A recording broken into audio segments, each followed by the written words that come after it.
Selamat bergabung pada malam hari ini. Malam hari ini kita akan mendengarkan pemaparan materi mengenai dampak COVID-19 terhadap pergerakan nilai tukar rupiah dan indeks harga saham gabungan atau IHSG oleh Kak Jen Iriani Sutarjo. Kepada Kak Jen Iriani, waktu dan tempat dipersilahkan. Nah, perkenalkan nama saya Jen Iriani dari D3 Perpajakan Universitas Diponegoro. Nah, sekarang menempuh pendidikan S1 Akuntansi di Universitas 11 Maret. Nah, pengalaman yang saya miliki yang pertama sebagai staf pajak di CV Krishna Agung Mitra Inti, dan organisasi yang pernah saya lakukan pertama ada Humas BKMWOM di Universitas Diponegoro dan hubungan eksternal dan FEB Universitas 11 Maret. Next. Nah, topik diskusi kali ini akan membahas yang pertama, dampak COVID-19 terhadap perubahan nilai tukar rupiah terhadap US dollar, lalu dampak COVID-19 terhadap perubahan indeks harga saham gabungan. Yang ketiga ada dampak COVID-19 dan indeks harga saham gabungan terhadap pergerakan nilai tukar rupiah. Lalu yang keempat ada dampak COVID-19 dan nilai tukar rupiah terhadap pergerakan indeks harga saham gabungan. Yang terakhir, estimasi penyebaran COVID-19. Next.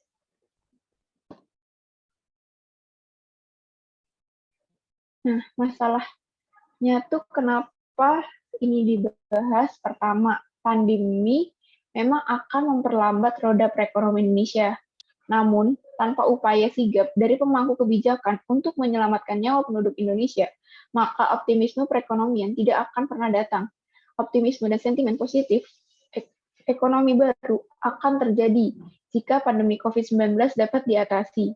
Setidaknya menunjukkan tanda-tanda terkendali dan akhirnya dapat diselesaikan.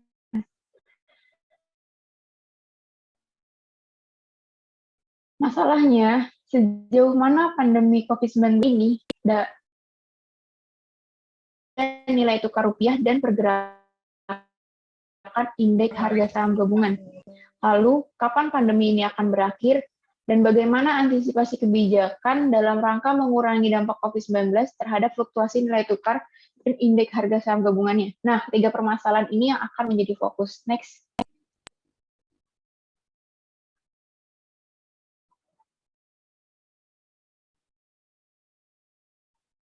Nah, kerangka pemikiran kenapa ini dibahas, yang pertama, fluktuasi tajam nilai tukar dan gejolak harga indeks saham tidak hanya semata-mata disebabkan oleh terjadinya krisis moneter saja, tetapi dapat disebabkan oleh berbagai musibah nasional yang datang secara bertubi-tubi di tengah kesulitan ekonomi, seperti pandemi COVID-19 yang melanda secara serempak di berbagai daerah, bahkan berbagai negara sejak wabah ini menjangkiti Wuhan yang diperkirakan semenjak pertengahan September 2019. Nah, di sini dapat dilihat kerangkanya penyebaran wabah COVID-19 ini menyebabkan kepanikan. Pertama ada di sektor pemerintah. Nah, yang dilakukan itu ada penutupan sekolah, WFH, penundaan dan pembatalan berbagai event pemerintah, penghentian beberapa moda transportasi, pemberlakuan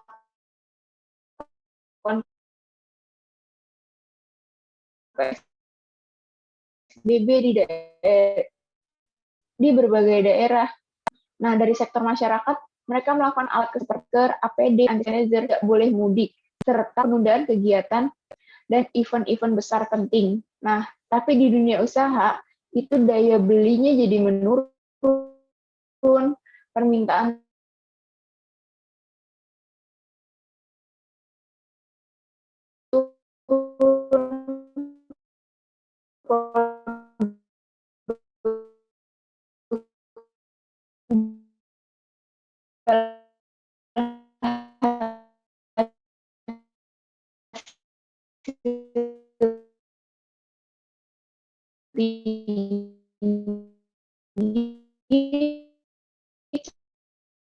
cenderung dihindari.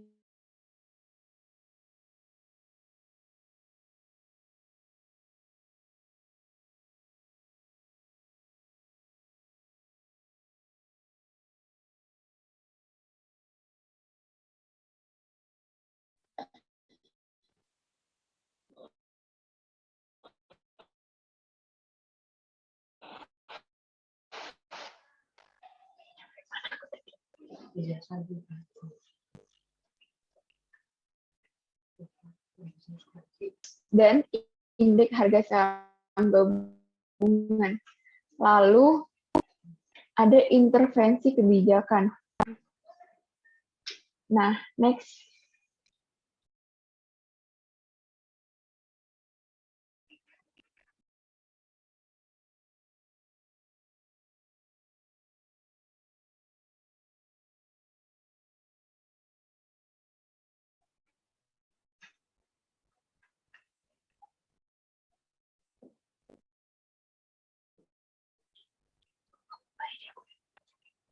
Next.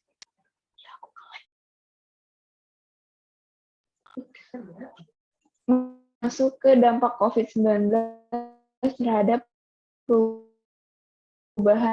nilai tukar rupiah.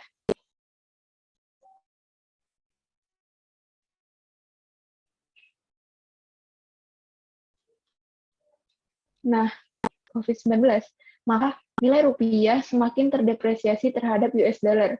Besarnya koefisien variabel COVID-19 terhadap 0,02 berarti bahwa setiap ada kepanikan 1%, kasus COVID-19 akan menyebabkan depresiasi nilai mata uang rupiah terhadap US dollar sebesar 0,2% ini. Nah, ini yang mendorong keyakinan bahwa upaya memitigasi penyebarannya kepada ekonomi tidak semakin memburuk. Nah, next.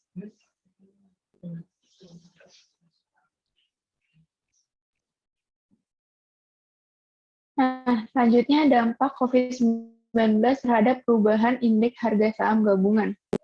Di sini, hasil analisis regresi dampak COVID-19 terhadap pergerakan indeks harga saham gabungan terlihat bahwa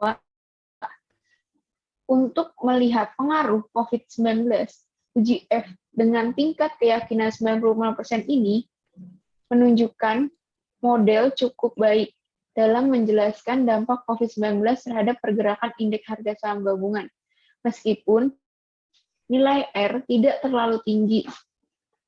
Namun, dapat dimaknai pula bahwa COVID-19 terhadap fluktuasi indeks harga saham gabungan cukup signifikan, sebagaimana tersirat dalam koefisien variabel COVID-19 ini.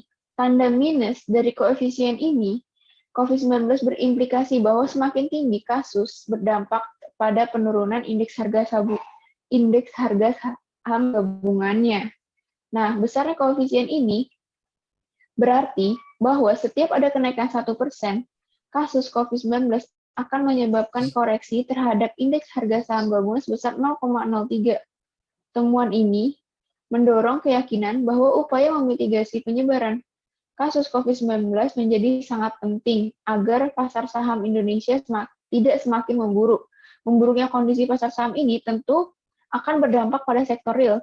Nah, peran bursa saham sebagai salah satu instrumen pertumbuhan ekonomi dan percepatan pembangunan terjadi melalui transmisi pada sektor-sektor real. Pasar modal sangat penting untuk memenuhi kebutuhan investasi pembangunan ekonomi yang sedang berjalan. Di banyak negara maju, instrumen pasar modal merupakan salah satu sumber pembiayaan pembangunan di berbagai sektor. Perusahaan pasar modal sebagai media intermediasi bagi pendanaan investasi dapat membuat struktur pendanaan perusahaan menjadi lebih terdiversifikasi, lebih efisien dalam hal biayanya. Next. Nah, selanjutnya ada dampak COVID-19 dan indeks harga saham gabungan terhadap pergerakan nilai tukar rupiah per US dollar. Nah, berdasarkan hasil analisisnya konsisten dengan temuan sebelumnya bahwa semakin tinggi kasus COVID-19 akan berdampak pada semakin terdepresiasi nilai tukar rupiah terhadap US dollar, yang berarti semakin tinggi rupiah yang diperlukan untuk mendapatkan 1 US dollar. Koefisien COVID-19 ini berarti ada penambahan kasus sebesar 1% yang akan berdampak kepada depresiasi nilai tukar rupiah sebesar 0,11%. Nah, sementara Koefisien indeks harga saham gabungan ini mengandung makna bahwa indeks harga saham dan nilai tukar berhubungan secara negatif, di mana setiap terjadi peningkatan 1% indeks harga saham gabungan akan mengakibatkan penurunan kebutuhan rupiah yang diperlukan. Nah, secara logis, terdepresiasinya rupiah ini dapat meningkatkan pendapatan perusahaan yang berorientasi ekspor, sehingga nilai indeks harga saham gabungan di Bursa Efek Indonesia akan semakin meningkat. Next.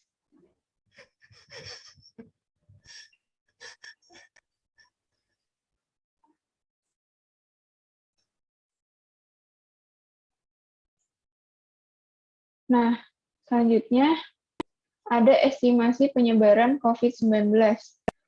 Nah, di sini dari berbagai perhitungan yang dilakukan oleh para peneliti untuk memprediksi kapan pandemi COVID-19 ini berakhir, ada beberapa metode dan asumsi yang dibangun untuk melakukan analisis penyebaran virus corona.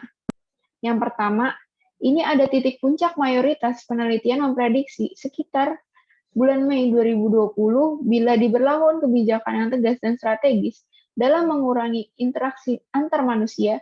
Nah, masyarakat disiplin mengimplementasikan physical distancing. Lalu, di periode ini, itu di titik yang kedua, diprediksi pertambahan jumlah kasus harian sudah mulai melambat. Yang ketiga, periode kritis diprediksi terjadi pada minggu kedua bulan April hingga awal Mei 2020, di mana tingkat pertambahan harian akan meningkat cukup tajam. Dan yang terakhir, periode pemulihan diprediksi paling cepat, yaitu 110 hari hingga 150 hari. Next. Nah, kesimpulannya, next.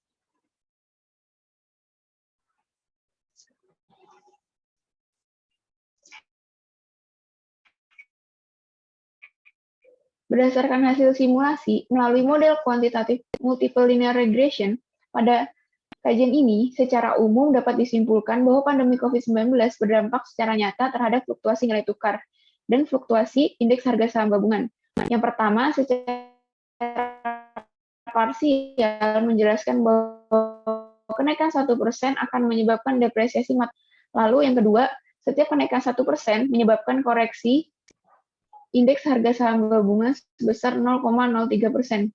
Yang ketiga, uji persamaan melalui model berganda menghasilkan hasil analisis konsisten dengan temuan uji secara parsial yang di mana semakin tinggi COVID-19 akan berdampak pada semakin terdepresiasinya nilai tukar rupiah. Yang keempat, hasil analisis melalui persamaan berganda dengan indeks harga saham gabungan sebagai variabel dependen terhadap konsisten dengan hasil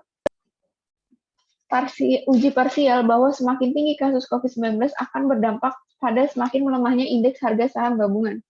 Lalu, berdasarkan data real pada kasus COVID-19, di gugus percepatan penanganan wabah COVID-19 per 2 Maret sampai dengan 25 April, diperkirakan bahwa yang pertama, outbreak dari kasus ini berdasarkan perkiraan akan terjadi pada minggu pertama bulan Mei, dan sejak kasus pertama diumumkan pada 2 Maret 2020. Dan yang kedua, perkiraan kasus akan berakhir di hari ke-96, yaitu minggu pertama bulan Juni. Lalu yang ketiga, hingga minggu pertama bulan Juni, total kasus diperkirakan menambah sebanyak 20.000 sampai dengan 22.000 kasus.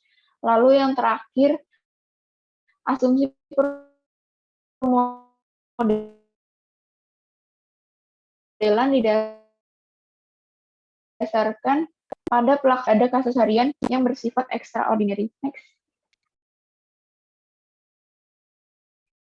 Nah, berikut ada rekomendasi dan kebijakannya. Next. Nah, berdasarkan kesimpulan di atas, terdapat 3 rekomendasi utama, yaitu perlunya kebijakan pengendalian secara cepat penyebaran COVID-19 ini, serta perlu juga kebijakan untuk meredam kepanikan yang terjadi di masyarakat dan kebijakan untuk meredam kepanikan yang terjadi di dunia usaha. Next.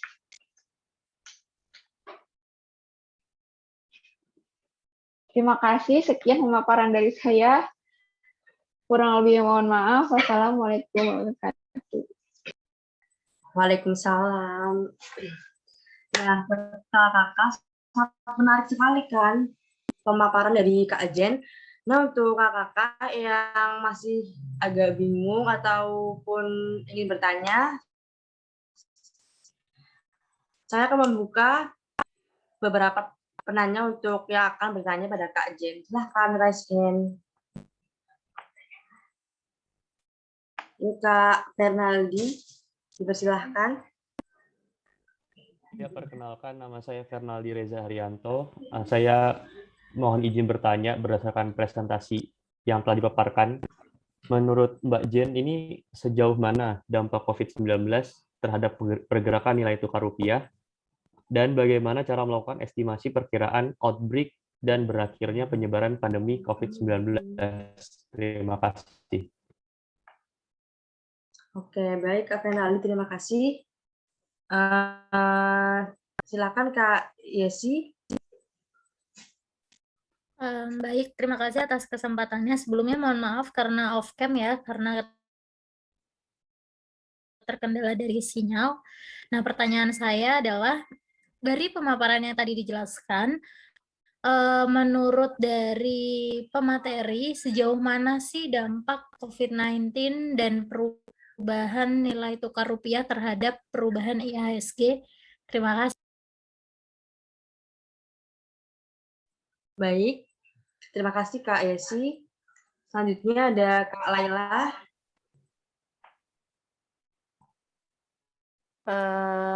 Setelah tadi dijelaskan, saya mau tanya, menurut kamu apakah ada model sederhana untuk menghasilkan estimasi dari dampak penyebaran COVID itu sendiri terhadap pergerakan nilai tukar rupiah dan indeks harga saham? Terima kasih. Baik, terima kasih Kak Laila. Untuk Kak Jen, bisa langsung dijawab.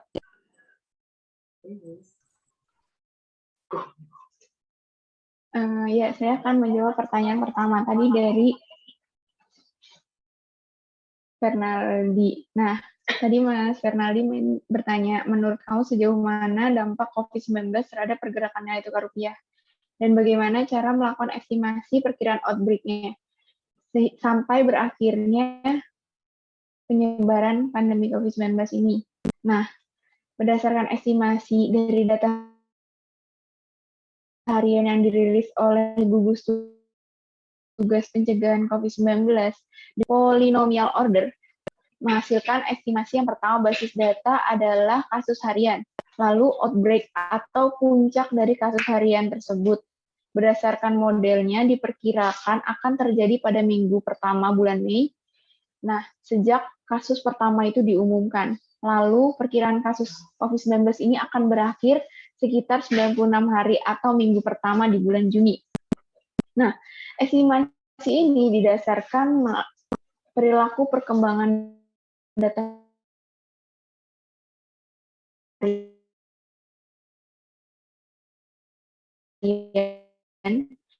hingga 25 April 2020. Apabila terjadi PCR 3 orang per 1.000 penduduk, perlu diketahui sumber dari di data ORG menyebutkan bahwa saat ini rasio jumlah yang dites dengan PCR di Indonesia adalah 0,9 per 1.000 penduduk. Nah, atau masyarakat yang tidak disiplin, tidak mengikuti aturan pemerintah, dan ditemukan jumlah angka secara extraordinary, maka dapat terjadi pergeseran kurva dan estimasi yang cukup signifikan. Lalu asumsinya adalah pelaksanaan PSBB diikuti dengan penegakan disiplin dengan tidak adanya mudik, physical distancing dengan ketat. Gimana Mas Fernaldi? Ya, terima kasih sudah cukup menjawab. Ya, selanjutnya saya akan menjawab pertanyaan dari Mbak Yesi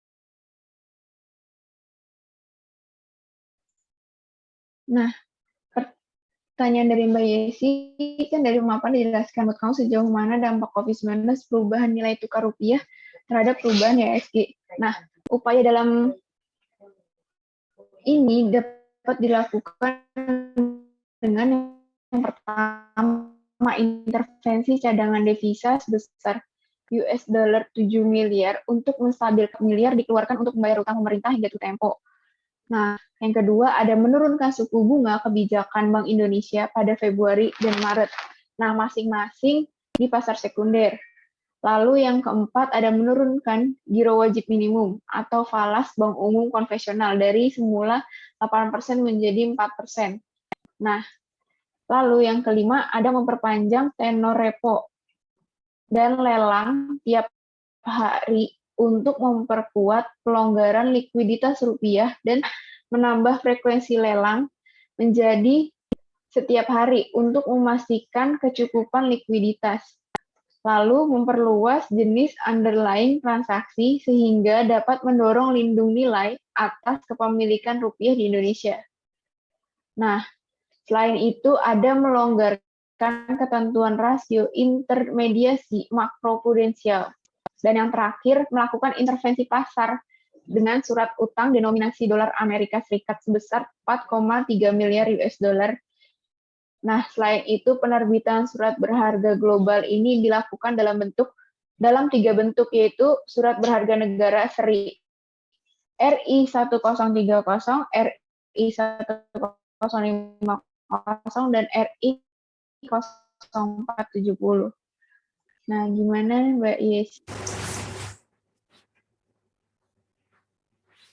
Baik, terima kasih atas jawabannya Mbak Jani, sangat jelas banget. Terima kasih.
Nah, di sini Mbak Lela bertanya, menurut kamu, apakah ada model sederhana untuk menghasilkan estimasi dari dampak penyebaran COVID itu sendiri terhadap pergerakan nilai tukar rupiah dan indeks harga saham gabungan? Nah, di sini, dalam rangka mitigasi dampak dari wabah COVID-19 yang berkepanjangan tanpa intervensi kebijakan, maka COVID-19 terhadap nilai tukar dan indeks harga saham gabungan akan lebih dalam. Nah, di 12 Maret, pemerintah Indonesia menyatakan wabah COVID ini sebagai bencana nasional. Lalu di 19 Maret, OJK mengeluarkan peraturan nomor 11 tahun 2020 tentang stimulus perekonomian nasional sebagai kebijakan kontersilian dampak penyebaran COVID-19 per 13 Maret, dan Bank Indonesia menurunkan tingkat suku bunga sebesar 25 BPS ke tingkat suku bunga 4,5%. Nah, lalu di 31 Maret, pemerintah mengundangkan Peraturan Pemerintah Pengganti Undang-Undang Nomor 1 Tahun 2020 tentang Kebijakan Keuangan Negara dan Stabilitas Sistem Keuangan untuk penanganan pandemi COVID-19. Dan yang terakhir, di 8 April, pemerintah berhasil menerbitkan Global Bonds sebesar 4,3 miliar US dollar. Gimana, Mbak?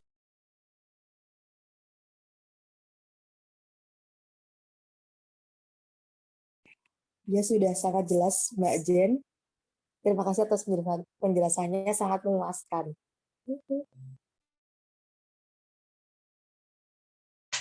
Nah, udah semua kan ya dijawab sama Kak Jen. Selanjutnya, apakah ada yang mau bertanya lagi? Dipersilahkan yang mau bertanya.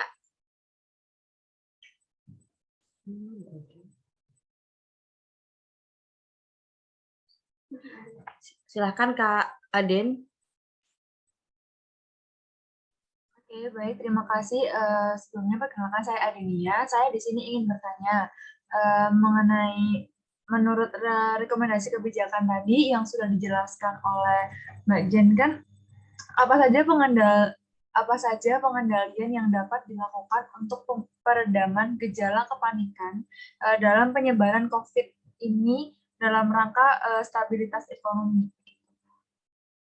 Apakah pertanyaan saya dapat ditangkap oleh Saudari Jen? Baik, terima kasih.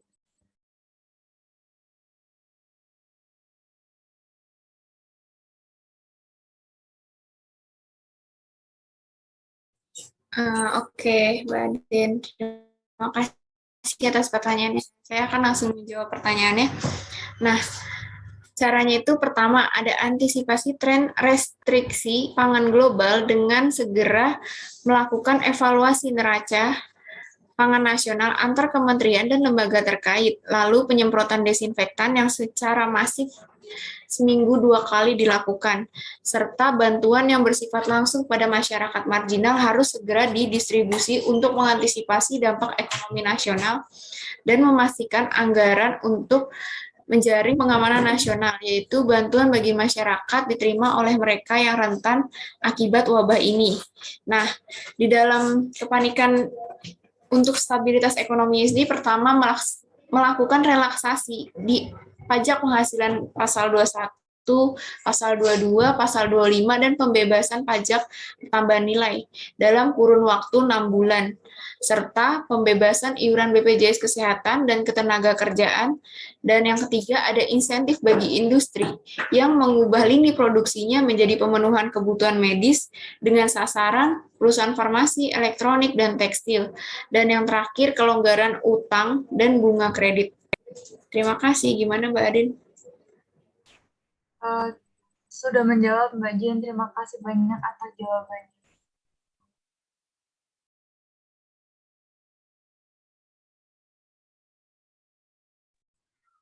Nah, terima kasih buat teman-teman kakak-kakak yang sudah hadir pada malam hari ini. Semoga untuk malam hari ini dari apa yang